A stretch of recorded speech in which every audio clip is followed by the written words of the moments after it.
camping trip, I think I was right around 300 pounds. Uh, and then just, slowly it was, nothing quick. It was just, probably average like a pound a week, maybe occasionally 2 pounds, but it was just, hiking every week. Then but yeah, I lost, I said about 135 pounds over the course of. Hey everybody, this is Jeremy, and welcome to Price Points. Here at the Price Points podcast, we believe in finding fun ways to stay active. And in this episode, man, doing just that. Was able to talk to a fellow hiker named Steve.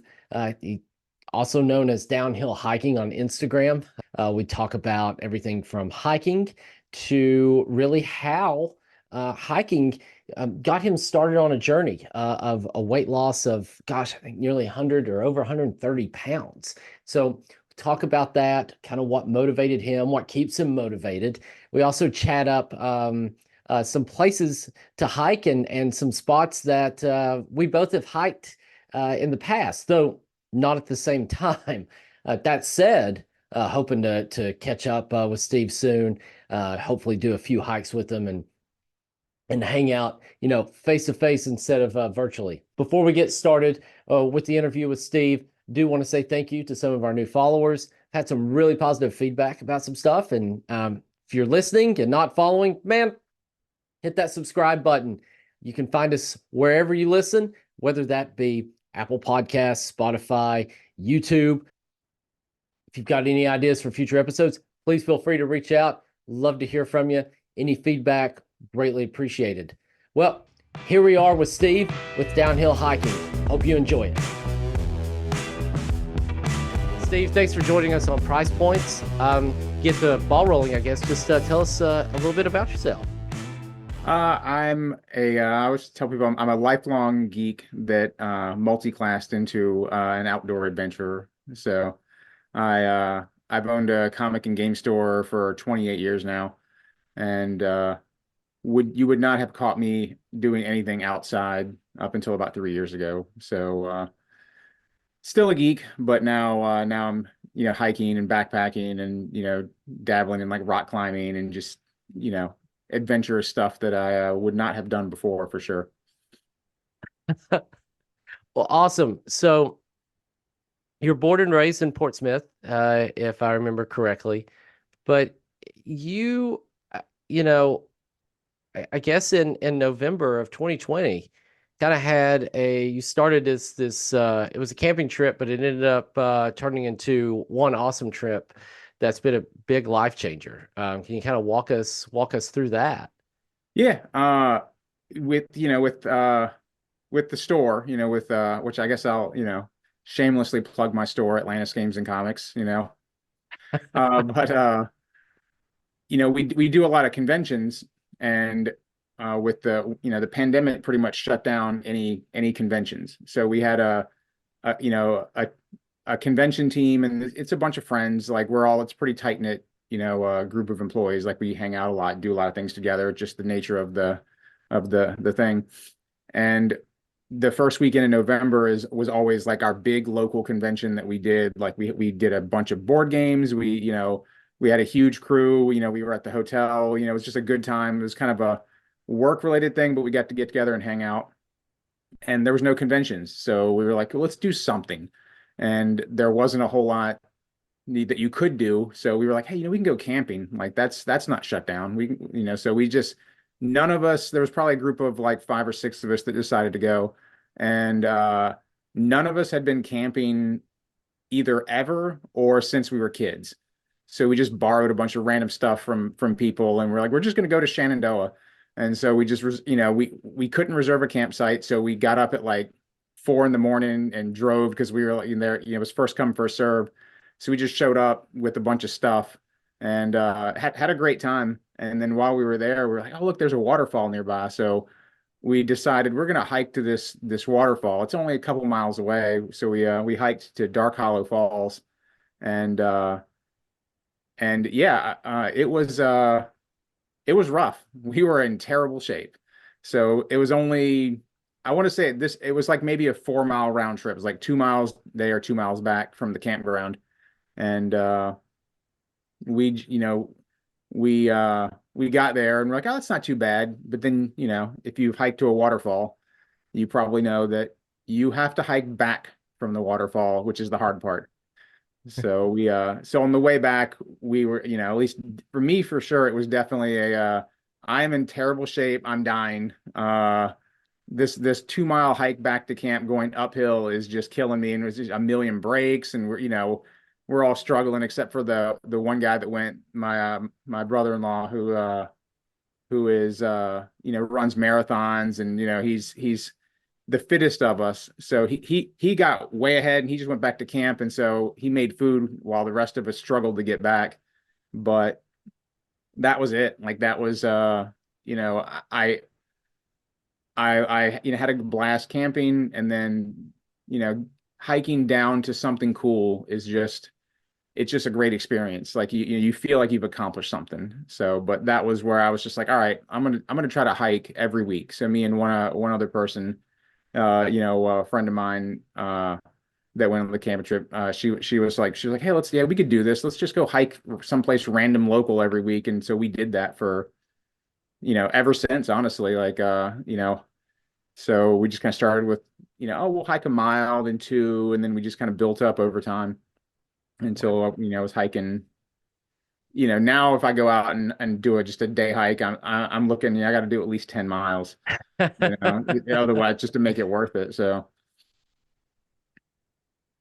but yeah, it was definitely life changing. So, So life changing. And then if I saw it on Instagram, I believe you had a before and after fairly recently.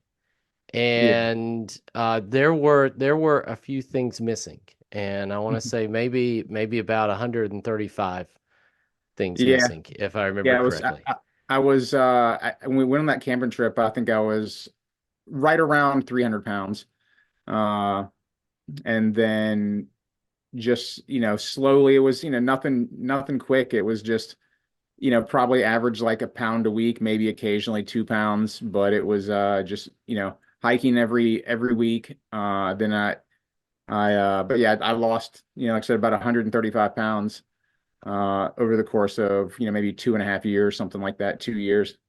And, but it all kind of snowballed, like I wanted to do that waterfall hike. And I was just funny. I always tell people, I was like, I don't really care. I don't care how I look. I just want, if I want to do a thing, I want my body to be able to do it. If I want to go hike, I want to go backpack, or I want to go do a thing, I only care that I can do the thing. I'm not worried about like, oh, do I have like a six pack or anything like that? I'm never gonna have a six pack. You know what I mean? Like I'm not that dedicated. I just want my body to function when I want to go do a thing. So, and that's just kind of how it kind of snowballed from there, from hiking. And then we decided, what, backpacking sounds fun, let's try that. And then we, loaded up a bunch of stuff, hiked to a local park, False Cape, which is flat. We were like, oh, this will be a good test for backpacking. There's no elevation, it's just the beach, but it's a 6 mile hike to get to the campsite, and then a 6 mile hike back the next day. So we did that. And carrying, I'm at this point, I'm sure, way too much stuff, and definitely not light stuff. But carrying all that stuff kind of was just like, all right, well, I probably need to do other things. I need to get into bed. I can walk, I can get there, but I need to work on upper body strength and core strength, and, just work on. So I was like, I'll start working out. Like I'll start doing at-home workouts 3 days a week. And I was like, I'll start doing 10 minutes of this and 5 minutes of that. And then just kept expanding.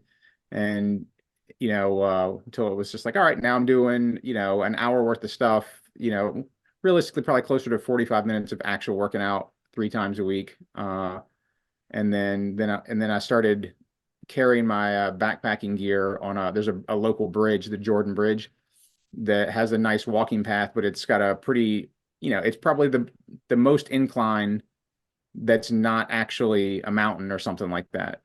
And so I started carrying my backpacking gear up and over the bridge, which was like 2.5 miles. Just to get used to carrying everything and, building that up, and just everything's been kind of, well, I want to do this thing. So how do I do it? How do I improve this so that I can do the other thing that I want to do? Uh, and then I started, and that kind of led to running, because walking that bridge is boring. And if I walk it, it takes, about 45 minutes to an hour. And I'd much rather go do something else that's not walking over a bridge, next to a trash plant, you know, uh, in a shipyard. It's not exactly scenic, so then I was like, I wonder if I could run this bridge, so I didn't do it with backpacking gear because that sounds terrible. But I decided one day, I was like, let me just see if I can run the bridge. Like, I hadn't really run, you know, anywhere, so I was like, I'm just going to see if I can get to the top. And then I'll go, I was just like, I'll just go a little bit further. And then I got to the top and I was like, well, the rest of it's downhill. So that's not going to be that hard. I'll just run the downhill portion. And then I was like, oh, I think I can run the uphill to get back to my car. So I was like, oh, yeah, I'll do that. And then I realized that I ran the entire thing. And I was like, wow, I guess I can actually run. And then the benefit was it took half the time. So now I could go do something more fun. And I was like, I'm gonna run so that I can exercise for a shorter amount of time, because exercising's, not the most fun thing to do. No, that's awesome. That's when you started saying that you decided to start running. I was about to ask before you said you weren't running with your backpacking gear, because at first I was picturing you like huffing it, with that. I was about to say, my goodness, that's incredible. It's still incredible, but Yeah. yeah, running with running with that. That's probably borderline. I don't, maybe incredible, maybe foolish. I don't know, I well, it doesn't have to be, it can be, it doesn't have to be mutually exclusive. I mean, Yeah. it could fall in both in that Venn diagram. So that's no, that's great. And it's funny, or not funny, you mentioned the first backpacking trip and that it was flat.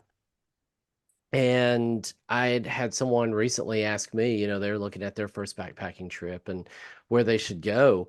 And my first trip, I recommend, I told him, and I was like, I don't know if I'd recommend that because there's a lot of uphill and so on and so forth. But I had seen, and I think this is someone if you don't follow on social media, I think you've definitely been to their location, and it's Marion Outfitters, I believe is the Yeah. name. And Oh yeah. Coach has a great TikTok that I follow, and Coach has recommended a spot for your first backpacking trip, and it's in Pisgah National Forest, Okay. which I habitually mispronounce. Hopefully, I got it right This is a that time. 3-day, 2-night beginner backpacking loop in Pisgah National Forest in North Carolina called the Lost Cove Loop. Now, if you wanted to, you could do it in one night, but I suggest 2 nights so you can go fishing and swimming. That's right, there's going to be waterfalls and creeks. That said, that's one of the things he talks about. A, it's a loop. B, there's some things you can go off to, but C, and that's more important, is that it's flat. And if you're doing it for your first time, you want to do something um, that you may scoff at and say it's easy, but you got to remember you're carrying a load on you, Oh yeah. and so that has to come into an account. Now, I will ask, when you're hiking, not just backpacking, but hiking, what are your 3 go-tos? Like what are 3 things you have to take when hiking? I've got I didn't have it in the beginning, but I've got a Mhm. Garmin InReach that I definitely always bring with me, because I was solo hiking in Richmond, and along the James River, and there's a section near Belle Isle, that it's a cool area, but you can kind of go along that, you can go out on the rocks in the river, and there's just huge flat rocks, obviously very smoothed over because they're in the river and they've been worn down, but they're not in the river. They're, you can just climb over them, and just, you're basically kind of rock hopping across the James River. So I was like, oh, I'm gonna go across and see what's on the other side, and while I was over there, it started raining. And so the only way back across is to go across the rocks. And I was worried that the water was it was going to rain real hard and then the water's going to rise up. But more, the bigger problem was that all these stones that were dry were, easily, they were smooth, but they were dry. So, there was no slip hazard. But once they got wet, there's just no traction. So I definitely slipped and just smashed my face right into a boulder, huge knot. And there's like blood. It's raining and all I can see is blood coming down my face. And I'm just like, I'm realizing I'm out here by myself. No one knows exactly where I'm at. And if something happens, like I still got to get back across the river. And, uh, what if I had, obviously, smashing my face into that boulder, luckily I didn't knock myself out or anything or fall into the water or, but I mean, I could have, twisted an ankle, broken a limb, who knows? And I realized that I should probably invest in something that's gonna, just in case, better to have something that people can find you if need be. And it's got that SOS button. So if something happens, I can just hit the button and someone will have my notification or my location roughly. But and then that's obviously like worst case scenario, but it's a good feeling to know you've got something to kind of cover that aspect of it. And then other than, the much less important, but I always make sure I've got, snacks and water or something, you never know. Like I've definitely, planned, I'm going to be out for X amount of time. And then, yeah, that doesn't happen. Something happens and you're out longer, or, you take a wrong turn down a trail, or you just decide like, that looks cool. I'm gonna go check that out and see what it is. And then, you don't want to not have food and water just in case. And, other than that, I mean, uh, there's, there's definitely, trying to think what else I always like to try to bring. Uh, First aid kit, you know what I mean? Like I definitely use that Yeah. first aid kit Yeah. when I bashed my face. Once I got back to the car, I was like, let's look get a mirror out and see what's going on. And luckily it wasn't too bad. It was just a big knot on my head with a cut. But that was mainly because my glasses, when I hit the ground, my glasses got kind of shoved up and the frame kind of cut my Oh. face. Oh. And I chipped a tooth also actually. So that was it was a fun day, and then I was like, oh, now I still have to drive, an hour and a half home. But Oh man. Man. Well, I pointed my right up here above my eye because when I was in junior high, and now I think there's only middle school, so I may be showing my age there when I mentioned something like junior high.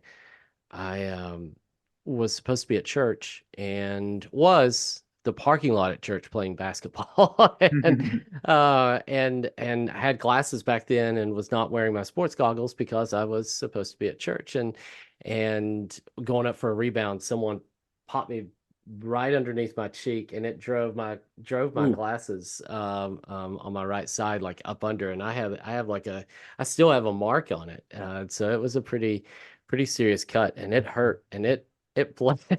It didn't hurt that as bad as it looked because it did bleed a lot. And so yeah, that was a that was my fun, experience. Yeah. yeah, that was a fun thing to explain to my parents when I got home from church. And I could always throw it back to them. You guys weren't there, and maybe I did because I was again a teenager, and that's junior high, and I definitely had a mouth on me. But you also mentioned the James. Man, I went to the James for the first time back in 2023, and it was around the summer, and I know kind of the area you're talking about. I spent Ashley is I well, Ashley, my significant other, she's from Richmond. Okay. And so we were there visiting her sisters. And while we were there, we stayed downtown Richmond, but Yeah. we hiked that area around the James and the part you're talking about, getting out in the rocks and the water. Now, going through a drought, this past summer and leading into fall, and I mean, it you could barely see it. It looked like a little stream out there. So we Yeah. had we had just a wide area. That hike is also deceitfully long. I think we were told by, um, I think we, th Ashley was under the impression we would probably get done in like maybe 90 minutes, 2 hours, but it's a loop, the particular one we did. And we were there all afternoon and had to adjust plans that evening with her family. You mentioned getting injured. We hike, so part of that trail, if you did the same loop that I'm thinking of, you go under a bridge. There's a pedestrian walkway underneath an interstate bridge. Yeah. So we crossed over the river that way. And we're over in that area, and there's a parking lot where some people are parking to hike that part of the trail there on the James. And I don't know if we stepped in fire ants or if a spider got in my sock or whatever, but I got bit like you wouldn't Oh, believe. wow. I had to sit down. I mean, it hurt. It hurt like, oh my goodness. It's comical now looking back on it. And even at the time, even though I was hurting, I was laughing. So um James may be cursed with accidents. I don't know. So it's It's definitely that loop that because I want to say that loop that I was trying to do was I think I want to say it was about 6 or 7 miles total, Mhm, something like that. mhm. It was like the Buttermilk Trail and like the north Yep. bank of the James River. Yep. And it took me, I want to say like 3 or 4 tries to actually complete the loop. Because the Yeah. first time, I slipped and fell. Then another time, it was longer than I thought it was. So I just ran out of daylight. And I was like, well, I got to turn around to go back. Yeah. Yeah. Uh, and then there was a time where I was, I was like, oh, I'll go this way because I downloaded the map on All Trails, Hmm. but I was just like, oh, it looks like this goes here, so I'm gonna follow this. This will be a cooler loop, and then that just didn't go anywhere, and so I had to like turn around and kind of retrace, and I was like, well, I ran out of time again, so it was once I finished it, I felt like I was like I've accomplished something. I didn't get injured. I completed the whole thing. No one died. You know what I Yeah. mean? Yeah. Yeah. No, it is. I mean, man, I don't want to throw all trails under the bus here, but I feel like we were under the impression it was only going to be maybe 3 miles. But like you said, it's a long one. Oh yeah. And it's fun though. I highly recommend it. It's Yeah, it's definitely one of those ones where it's hard to believe that it's basically in the middle of a city. I You know, know, right? it's just Yes. it's Yeah. it seems so wild, and you would never expect that. Hey, that's kind of where I didn't really worry about. When I slipped, I was like, oh, I mean, I'm in Richmond. Like, it's not like Mhm. I'm out in the mountains somewhere. But that doesn't really matter if I slip and fall and get hurt. I might as well be in the mountains. Yeah. Yeah, yes. I mean, there's a certain section, and it's reminiscent a little bit of Knoxville's urban wilderness that we have here. Um, but Knoxville's urban wilderness isn't that close to downtown, as some of this trail is that you do in Richmond. I mean, yeah, you do kind of go out, like we went through quite a bit of Kutsu, and that took us away from downtown. Yeah. But you're practically in Richmond while you're doing it, and it's a fun, gosh, it's a fun hike. But talking about favorite types like of hiking, are you more of a waterfall person? I know that I get, I don't want to say, I people who don't like fire towers give me a hard time because I love hiking to fire I towers and going mean, up they're to them. awesome. So like I'm one of those. If I have to pick, I would say, I'm more of a view just because I like fire towers. But is there a particular type of hike that you love doing? I like, I like something that has some kind of unique thing. You know what I mean? Like don't get me wrong, like a view off of something or, just hiking is great and I will do it for sure. But the ones that I sort of remember the most, there's, like I hiked to Daffodil Flats in Linville Gorge just because I wanted to see the daffodils. Like we stayed at the fire tower in the Seneca Forest in West Virginia. Uh, and that was awesome. You know what I mean? Like, and if there's a waterfall, like, I'm in, let's go. You know what I mean? Like, and I've done an overnight backpacking trip at Crabtree Falls, and and there's the Cascades, and there's, like, I obviously that first camping trip at Dark Hollow Falls. I went back, like, I want to say maybe last year, so I guess 2 or 3 years, I forget exactly the timeline. But I went back just on a solo trip myself and just hiked a loop. It was like an 8 or 9 mile loop that went by Dark Hollow Falls and I think Lewis Spring Falls, and I I'm gonna butcher the name because I don't remember it. I want to say it was like Rose River Falls, something like that. Basically, there was three waterfalls that you could hit on one loop, right near a Big Meadows campground. But I'm all about. I want there to be something cool. Like, I did the Great Channels because that sounded neat, and there's not anything else like that. Yeah. I feel like it just Yeah. kind of makes it, I want to have some kind of cool payoff at some point on the trail that's not something that I can just see anywhere. No, that's great. That's great. Now on that topic, I guess, do you have a personal favorite hike? The one that, yeah, it's so hard to pick one, because a lot of it, I think, just depends on what you're in the mood for, what you're feeling, like why I liked it. But probably if I had to pick one so far, it would probably be is my first, and this is probably part of it, is because it was my first multi-day backpacking trip. There was a group of 6 of us, and we did St. Mary's Wilderness. We did the loop. There's a loop there, uh, and overall, I think it's about a 20-mile loop. But we parked, we hiked down to the St. Mary's River, and then you get to go along the river. There's like 6 or 7 river crossings that you're back and forth across the river. And then you get to a point where there's it's not a huge, like, spectacular, giant waterfall, but it's probably, like 12 feet, something like that. You have to climb up past the waterfall and then keep following the trail to there's a campsite at the end, that we were all pretty new to, backpacking, had done like 1 or 0 trips for the most part.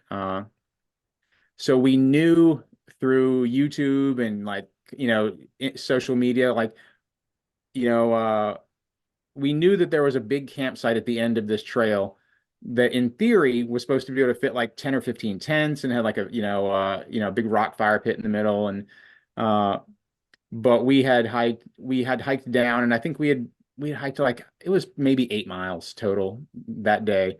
And so we just got to a point where it's like, no one wanted to go further because we didn't know there was no this it's a wilderness area. There's no easily marked trails. You're just like, you're on the trail. There's like an occasional, like, a wooden stick in the ground with a ribbon on it or something like that. You're just like, well, we know we're on the trail, but all we have to go by is All Trails, that there's a campsite somewhere that someone said is somewhere. So uh we just kind of just gave up. We're like, all right, we're done. No one's hiking any further. That we're just going to camp here. This is a spot.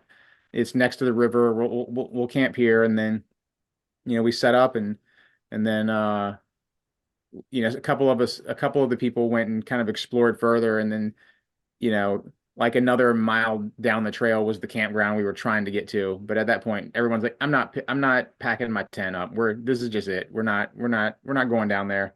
Uh, and then the next day we had to hike back up, and then we hiked up a mountain. And then there was just a great spot at the top, but it was mostly fire road. But we hiked up the mountain and then got to the top and then camped near there, off the fire road. And then the next day, back down the other side of the mountain, back to the car. And uh, that was probably just the people I was with made it worthwhile. It's also where my Instagram handle is downhill hiking, because you're going to go off on a little tangent, I guess. Uh, the first backpacking trip that I did to False Cape, just the overnight thing, that's during that 6 miles, we had, me and the 2 people I was with had this, random discussion, as you do on long hiking trips, of just things that make no sense and aren't important. You're just killing time, just talking. So we were trying to figure out whether the phrase "it's all downhill from here" is that a good thing or is that a bad thing? Like, does that mean like if it's all downhill, oh, it's easy now because it's downhill, so that's Right. great. Or is it like, well, I did the I've hit my peak and now it's just downhill. I'm just waiting to die. You know what I mean? Like we had this discussion for a couple hours about what that phrase meant, whether it was good or bad, and what was the origin of it. And then we started asking random people along the trail that we encountered. Like we were just like, "Hey, what's up? It's all downhill from here," and just and and I'm sure they were like, what are wrong with what's wrong with these people?" But after that trip, that was when I was like, I'm gonna start documenting, some of this stuff, and I'll start an Instagram account with that using that name. And I had the idea. I don't know how I came across this, but I was on Amazon and I found out that you could buy a custom flag for $12. So I just bought a flag that has a picture of, I just put some clip art of a mountain with a sun behind it, and then I just put "it's all downhill from here" and on the flag. So I bought it and then I carried it on the trip to St. Mary's Wilderness, and I didn't tell anybody. And then when we got to the top of the mountain, I got it out and set it up in the background of, we strung it up at the campsite. And it was just kind of one of those that it was just funny because it was that inside joke that just kind of was like, oh, hey, I know we just hiked, 12 miles uphill, but here's look, here's our flag. And then we just, so then I started just taking pictures of me with the flag, whenever we go hiking or whatever view. So the problem now is, of course, when I'm solo hiking, I bring the stupid flag with me every time I go. It's got a spot in my bag, and then probably about 40% of the time I just forget to take it out or do anything with it. So I'm just like, I just carried this stupid flag for 30 miles and I didn't even take it out of the back because I just forgot. And then but I do have a lot of pictures where as a McAfee's knob holding up the flag and or just anywhere, like, great channels, just anywhere. If I think about it, I'll just try to get it out and get a picture with the flag. Like, I got one at New River Gorge and just, anywhere I try to, if I think about it, I'll get the flag out and just hold it up and take a picture. But more often than not, if I've hiked something, if I've hiked 20 miles that day, I'm not really thinking about the flag. I'm just like, all right, it's time to eat and I'm tired. And then I won't think about it in the morning. And then I'll get halfway back to the car the next day and I'm like, yeah, I probably should have got that flag out and taken a picture at that cool scenic spot that I forgot about. Uh, but that St. Mary's Wilderness trip is probably, I would put that as sort of my favorite, just because it's got some, I guess you could say, sentimental value. It was the first multi-day trip we did. It was hard. All of us were pretty rookies at backpacking, so uh, it felt like a really great accomplishment. And there's also, there's a waterfall, there's a mountain with a great view. There's at the bottom, along the river, there's a lot of swimming holes that you can get in along the river, which are great. So I mean, it's a great summer trip. I definitely want to go back and try to do it in reverse so that I can see the sunset at the top of the mountain, and then just hike down to the watering hole and then just hang out there and swim and go to that campsite and then have an easy hike out the next day, instead of swimming the first day and then having the long uphill fire road the day after. Save the good part for the end. Go to the waterfall and the swimming hole. Steve, thanks for sharing that. That's great. So you mentioned you got into running to help improve, really to help improve backpacking. And I think in 2023, you ran your first 5K. It's one of those, I hope I'm accurate, but what led to, hey, I'm running to make sure that, functionally, to backpack, to participating in a race. Yeah, it was like I said, running was definitely just a component of fitness. It was just like, oh, it's another thing I can do. But so like I said, I was running the Jordan Bridge, and I was getting it. I don't have anything to compare it to, so I was telling like I said, I have my buddy Frank, Well, long story, former brother-in-law, but but we're still we're still family, you know what I mean? One of those kind of situations. Uh, but he runs, runs a lot of races, and he's been doing that for years. Marathons, half marathons, whatever, different things. And so I was telling him, I was like, oh, hey, I've been running this the Jordan Bridge, and and like here's the pace that I've been getting. He's like, that's actually pretty good. That's not too, it's not terrible. And so he kind of, pointed me to that first race, which I think was the Chaz Foundation 5K.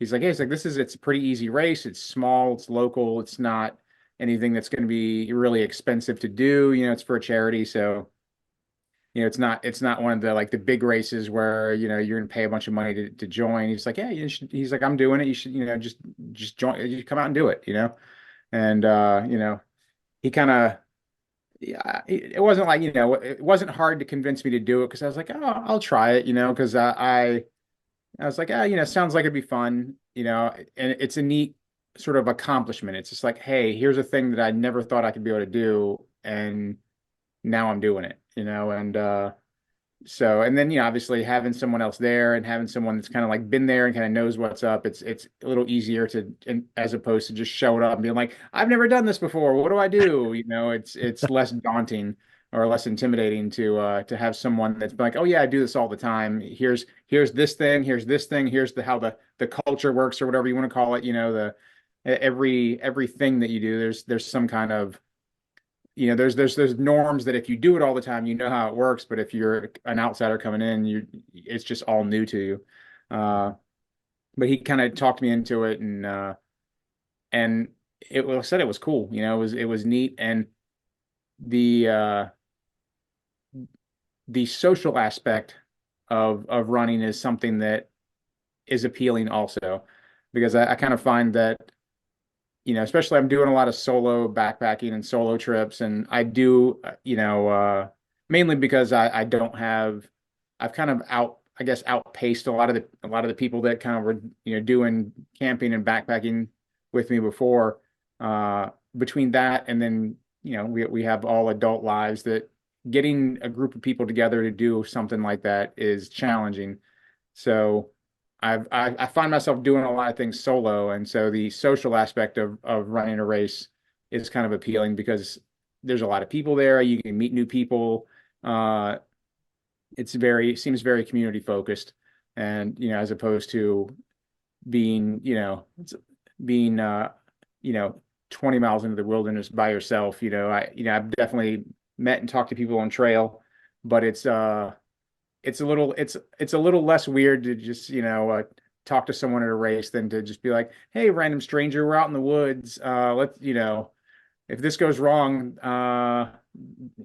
then it's just going to be extra weird to be like, oh, hey, look, that weird guy's going on the same trail as me and he's following me now or whatever. But yeah, now there's the social aspect in there because there's definitely some other local folks that I know that have done races locally. So that's kind of what's kind of drawn me to do a few more. So Gotcha, man. Gotcha. No, that's great. Now, I guess looking forward, looking into the year 2024, what do you have on your plate? Like, you have some hikes coming up, maybe some races, some camping, or I guess what's out there for downhill hiking? yeah, I have a extensive spreadsheet that I just keep adding things to, that it's going to be impossible to do all of them this year. But I figure if I just keep adding things on there, I'll get as many done as I can. But the big things that I guess that I'm probably most excited for that I know I'm gonna do is uh I have a goal. I want to try to finish all the Virginia sections of the Appalachian Trail this year. So that's my, I'm about 170 miles of the Virginia AT done. So I just need to do, the other 2/3 of the Yeah. 500 miles. So I want to try to finish that this year, and then I want to start kind of, branching out to the other sections, heading north, south, etc. So I want to try to get, see if I can get that done. I do have a couple races that I signed up for. I signed up for the Shamrock 8K, and then I believe that's I want to say it's in March or April. Yeah. I think March probably sounds right because it's whenever St. Patrick's Day is. I That would don't be know. March, yeah. Yeah. So so I signed up for that, and then I signed up for the Wicked 10K, which is in basically it's the weekend before Halloween. So I've got a while to make sure I'm ready for that because I definitely want to run that in a costume with everybody else. So obviously got to do the important part of figuring out what costume I want to wear that's compatible with running a race. Yeah. Uh, but there's I've got a trip uh, planned for I'm going to the Mothman Festival in West Virginia. So we're going to stay, I found an Airbnb that's 2 blocks from the Mothman Museum during the festival, which is pretty great. Uh, and I know that last year they had a Mothman 5K, so Mhm. I'm going to try to run that. And here, while I'm in West Virginia, I'm also going to try to tack on some other backpacking, some camping, some hiking. I might try to do the Via Ferrata. Uh, that just sounds like that would be fun to do. Uh, I also got just recently. Last week. I've been trying to book a camping trip at Dry Tortugas National Park in the Florida Keys, and Wow. and I it's one of those things like they won't tell you when the camping opens up. Like they only allow 10 campers, or there's only 10 spots on the ferry for campers each day. And so I messaged them. I was like, hey, when is it going to open up for December? Because I was like, I want to go somewhere warm in December and camp. And it's just this cool, like, 1800s fortress, like it's, island. You can only get there by plane or boat. Primitive camping, obviously, but it sounded really cool. I wanted to do it because where else can you go camp, you know, next to a fortress built in the 1800s? Uh, but they won't tell you when it opens up because they don't want people scalping tickets. So I just kept checking, and everything was sold out all the way through the first weekend of December, and they just didn't open anything up. So I kept checking, and then finally last week it opened up at some point. I was checking kind of every couple of days to see if anything had changed. Finally opened up, but they had, by the time I checked, they only had 5 tickets left for the day that I picked. So, that's apparently, I guess it sells out fast. But I was able to get a couple tickets for that. So I'm excited to do that. And it conveniently works out. It's not quite the peak, but it's during the Geminid meteor shower also, which I think has, that would be really cool to see a meteor shower while I'm there also, because there's definitely going to be there's not going to be any light pollution, that's for sure. Yeah. And I'm sure that, I have like 35 or 40 things on my spreadsheet that I want to do, and we'll see how many things I can actually fit in there. Because I've got conventions I'm going to, I mean, I've got I'm going to be going to Gen Con, I'm going to Awesome Con. There's a bunch of stuff that, it's all, you just got to figure out how I'm going to fit it all in. So, Yeah, no, that's a lot, man. And Mothman Festival is something I've wanted to check out for a while. So I last year, so my dad, I guess a little more context there. My dad is, I want to say maybe an hour to Point Pleasant. okay. Yeah, and so last year, my son and I spent our summer vacation. We spent a good chunk of it at my dad's, Okay. and so we were trying to decide how to spend the other half of it. We drove up to see my dad for a few days. He lives in Eastern Kentucky, around the Kentucky-West Virginia line, and so was going to do one thing, found out we weren't able to do it, so we had to kind of pivot. And the way we decided to pivot was we drove east back into West Virginia and spent a couple of days in New River and at the New Okay. River Yeah. Gorge. And so on our way, and this is a place probably talking about health and fitness may not be the best suggestion. That said, it will kind of justify your running. There's a place called Hillbilly Hot Dogs. Oh yeah, I've been there And twice. okay, yeah, yeah, Yeah. yeah. And I've been there a few times. And so I took my son Max for the first time this past summer, and he loved it. And I told him he's not a big hot dog fan. And I was like, yeah, but it's the actual, location, and Yeah. I was like, it's right off the river, and I was like, it's like a junkyard, but it's good, trust me. And so once we got there, he loved it. He thought it was great. Yeah. And I asked him, I said, hey, do you want to drive on up to Point Pleasant? And it would have taken us out of our way, a little bit from Yeah. there. Instead of going straight east, we were going to have to go north, and then we'd have to go east to go south. And he's like, no, no, no, we'll go next time. And I said, well, you know, my dad has been saying that. I said, your papa and you both have told me next time. I said, so I'm going to hold you all accountable next time we're up here, we're going. And so yeah, that sounds like fun. That definitely sounds Yeah, like we've fun. it's a pretty interesting place. I've been to Point Pleasant twice now. Once I want to say it was last year. The first time I went, me and a couple friends planned like a week-long West Virginia trip where we started at the fire tower in West Virginia that you can rent, and we got to stay there Yes. for a couple days. We Yeah. went to like the Green Bank Observatory. We went to just, the I want to say it's Thurston. It's like a sort of a quasi ghost town. It's like an old train depot town that's has like a handful of people that still live there. Yeah. But we Yeah. started there, and then we went to the Greenbrier Resort area and did the bunker tour of the congressional bunker that was built under the hotel, and Hmm.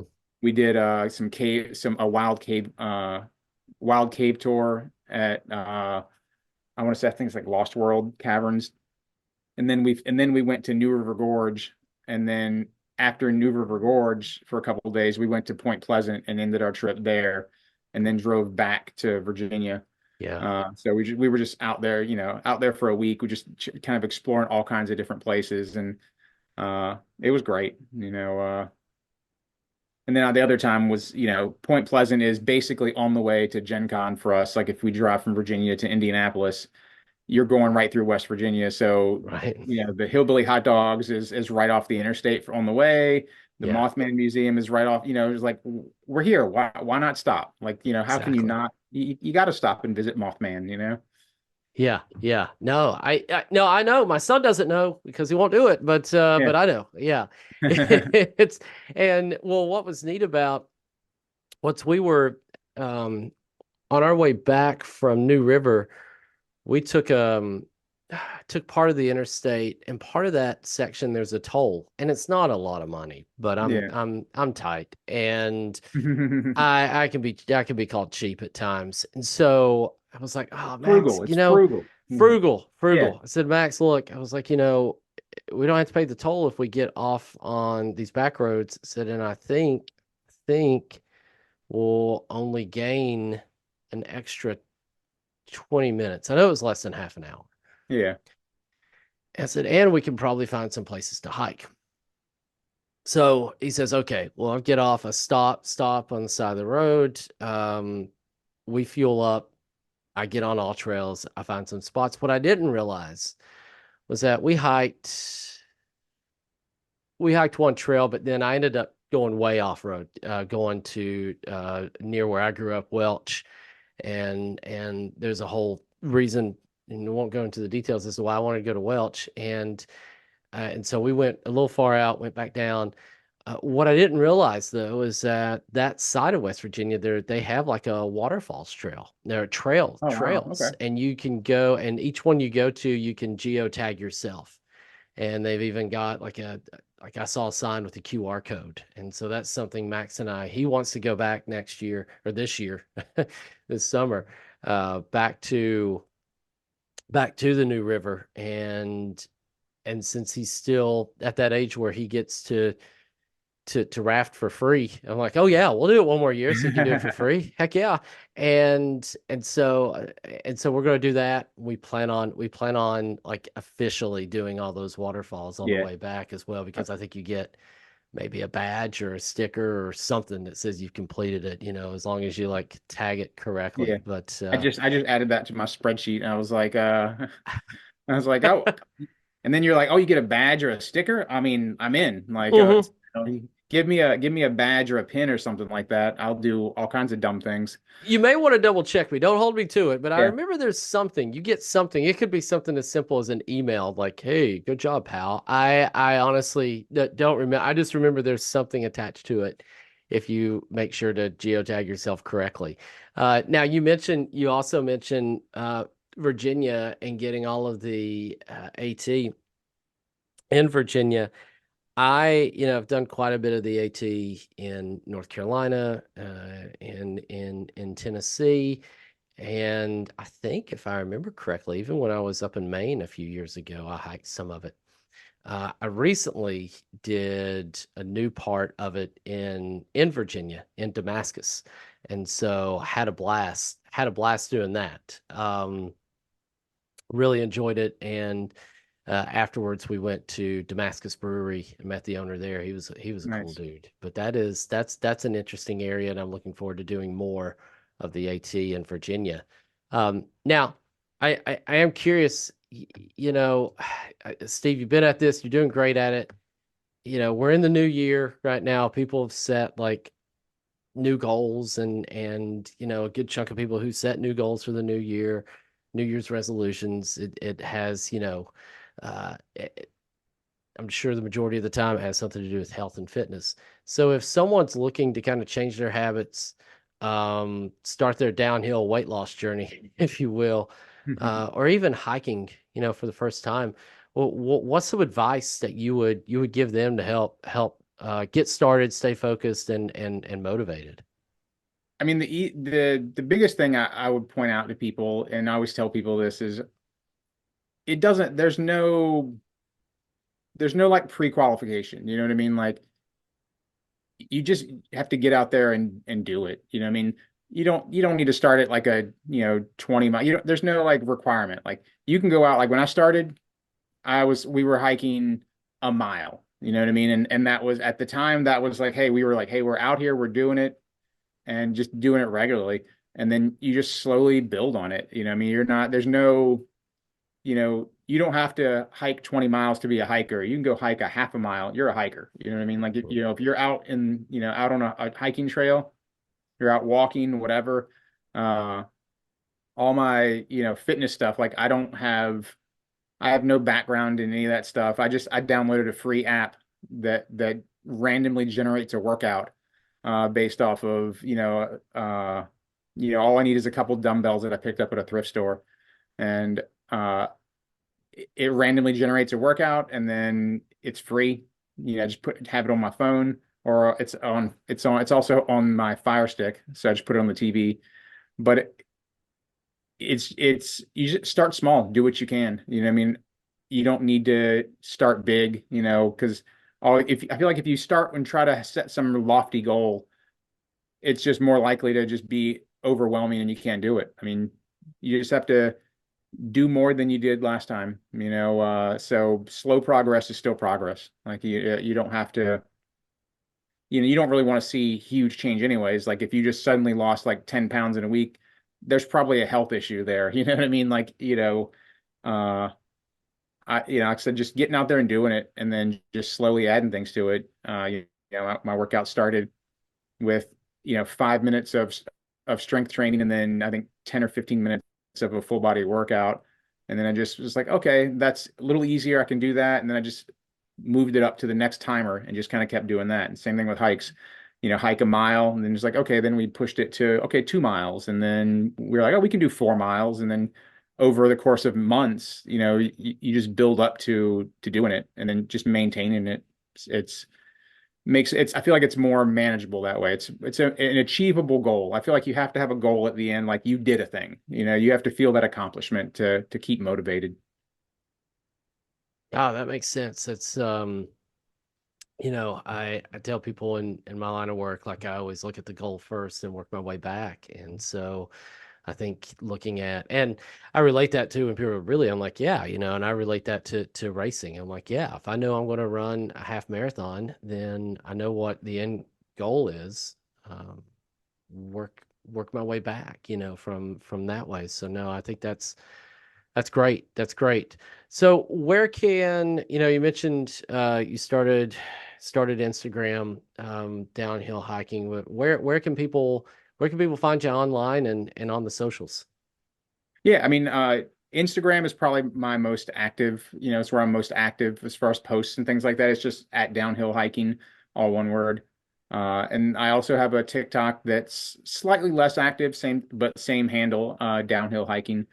I have a Facebook page that is somewhat active. It's mostly just it's more I guess I want to say photo dump type stuff. It's like, hey, I went on a backpacking trip and here's the 50 random photos I took or whatever. Or, hey, here's everything I did in December. It's just something to where it's just there's, not something that I'm gonna like compress into a reel or, a post with 10 pictures. Uh or, sharing links like I, shared a link of a sale on the sleeping pad that I use because I was like, this thing's great and it's like 40% off. So I was like, I should maybe in case someone else wants one, why have someone miss that deal? Some stuff like that. Uh, and then in theory, I have a YouTube channel. I have zero videos. I just haven't posted anything to it. I've got a video that I made, a longer video that I made back when I was kind of getting started. That's terrible, and I'll probably never post it. But I was like, hey, I made it, and I've got several other things that I'm like, oh, I've recorded a bunch of content, but I just don't have time to sit down and edit it into anything that's usable. Uh, I have a string of videos that I made about how to use my Garmin InReach, but I just have to. It's like seven small parts because I just have to sit down and put them all together and make it make sense. Make sure I didn't just completely lie about any other things I was saying, but yeah, like it's all downhill hiking. Instagram, TikTok, YouTube, Facebook, uh, and but yeah, Instagram or TikTok are where you would expect to see some updates. Okay, good deal. Good deal. I'll be sure to we'll have all those in the show notes and links as well. Man, Steve, I thank you so much for coming on today. I appreciate it. I loved hearing your stories, and again, just inspiration. And I don't think I'm downplaying, or I don't think that's overreaching using that. I mean, being able to just take this, a trip and turning it into this just journey, this journey of dropping weights, but more importantly, staying active. Yeah. I think like you said, you said it earlier. It shouldn't be, hey, I want to look this way. It's more of I want to feel this way, and I want to Yeah, make I want to be sure. healthy. When Right. I want to stick around as long as I can doing I got so much stuff I want to do. I want to be able to do it. Yeah. So Well, man, speaking of those things, hopefully if you get on the Southern Trail in Virginia on the AT, hopefully we can get together, man. yeah, absolutely. All Like right. that's my goal is try to I've been talking to a lot of meeting people online and I'm looking forward to trying to meet up with some folks that and hike some different hikes in different areas. So Yeah, awesome, man. Awesome. We'll have to make that happen this year. sounds good. All right. Thanks, buddy. Thanks, Steve, again for coming on to the podcast. Really enjoyed talking to him, hearing about his weight loss journey, and also finding out what he's got in store for 2024. Hey, hopefully the two of us will be able to get together and get in a hike or maybe a backpacking trip. Hey, as you're planning your year, maybe you're looking for a new hike or a new race, be sure to check out pricepoints.com. That's price-points.com. There, you'll find reviews of races, you'll find some hikes. There's also some limited series like Trails and Ales, Goofballs and Waterfalls that are geared towards hiking and maybe a little adventuring along the way. If you've enjoyed this episode, be sure to like it and follow us as well. Thanks for tuning in, and we'll catch you next week. Bye.